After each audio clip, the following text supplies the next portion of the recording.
Are you ready for your 21 questions? I am indeed. Let's go.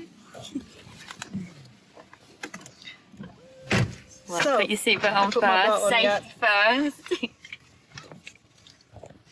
Put the camera down. We good?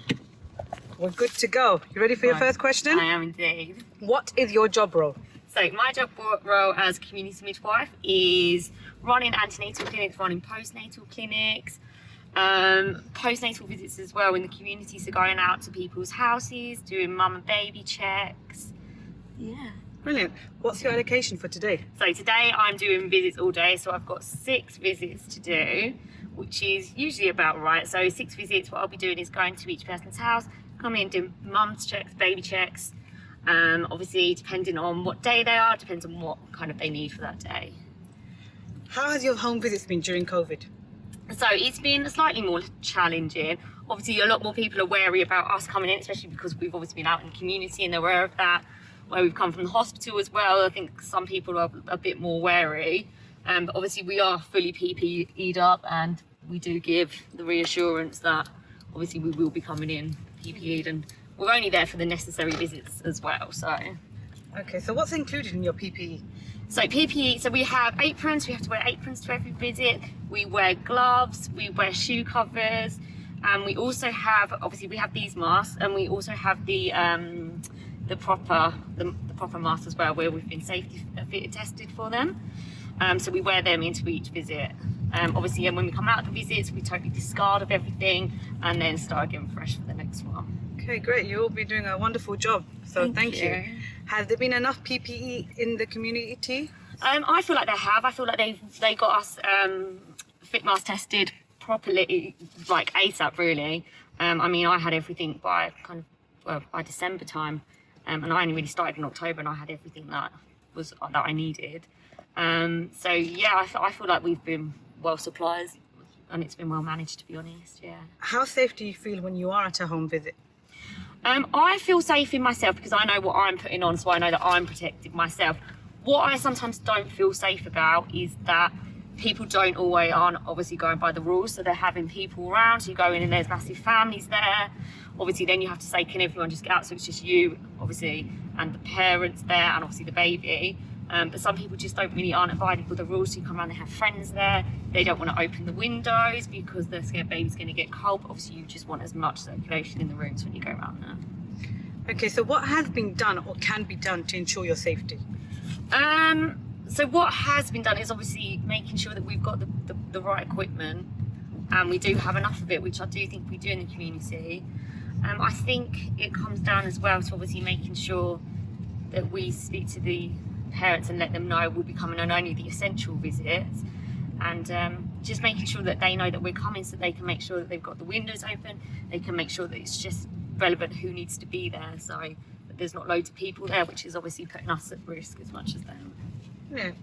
Have you received any parking fines whilst on duty? God, yes.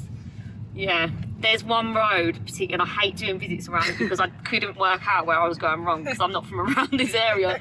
So I got 5 tickets in the space of 2 weeks for going over like a one-way system, and I got off one of them. They let me off one of them because they was like, you didn't know, and then there was like, for the rest of it, it was a genuine mistake. But yeah, no, I'm not happy about that, but we'll move on from that one.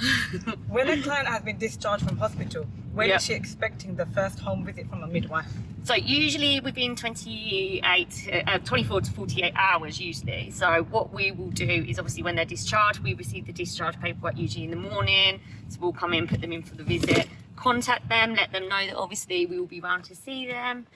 So yeah, usually within 24 to 48 hours, but usually it is the day after they are discharged. We're quite good for that.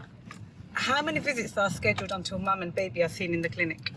So we will do the first visit at home, which will obviously be, like I said, within 24 to 48 hours. And then we will see them on day 5 at home as well, usually. If we're really busy and if the woman's had a normal delivery and is absolutely fine, then we will sometimes invite them into our clinic for day 5, but usually we will be doing day 5 visits at home, where we do the weight for the baby and the blood test for babies. That's a really important one. So we do stress to them, obviously, that we will be round on day 5. Okay, great. So what is the most common question asked on your first visit? I think the most common question and the most common problem as well is always to do with the feeding.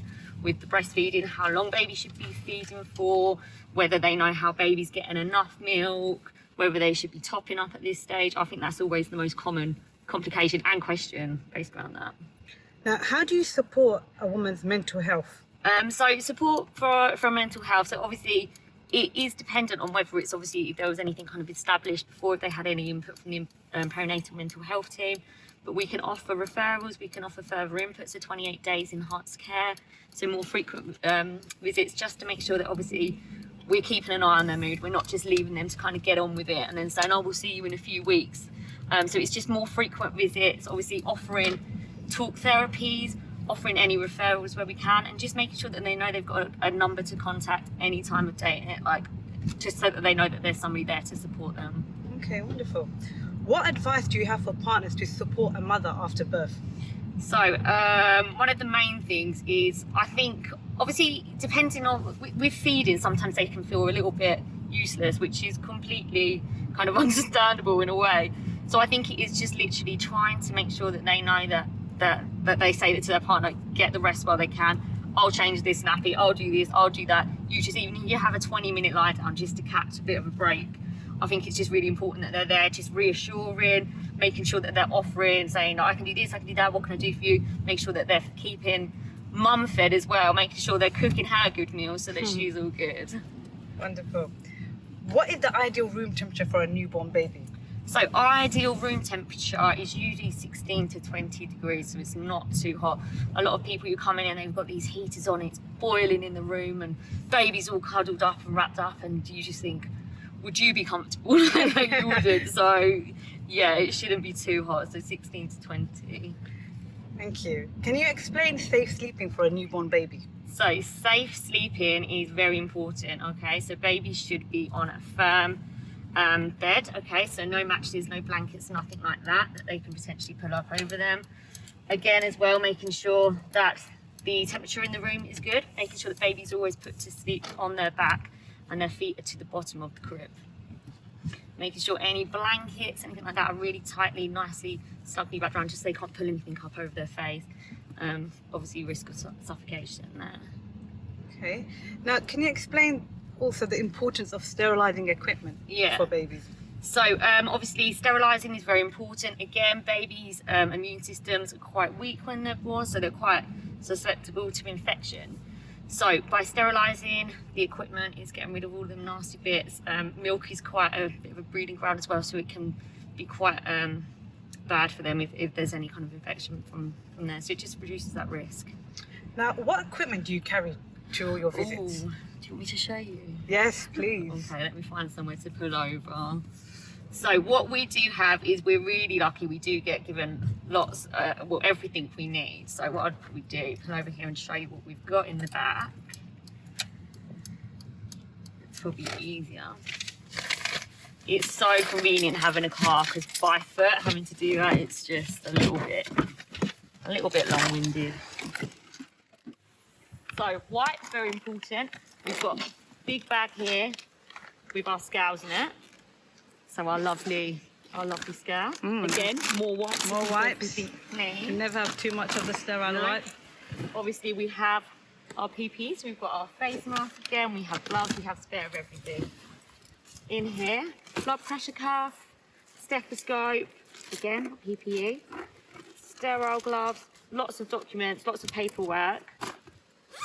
And then we've also got our bits for our newborn blood spots. Can you see in Okay, here? so that's what you use to do the blood. Yeah, blood so our little heel pricks. Okay, lots of plasters, lots of gauzes. We have lube, everything. Okay, wonderful. Thank you. No worries. Okay, so let's continue. How can parents ensure baby safety around pets?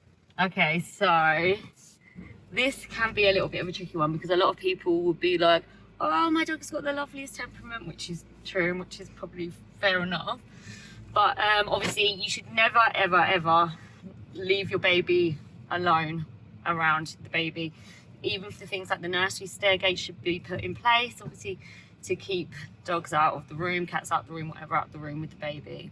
Even though they might be just cuddly and that, if they go and sit anywhere near baby, just sit on baby, anything like that, it can be obviously very dangerous. Also hygiene as well, making sure that obviously hands washed and everything like that.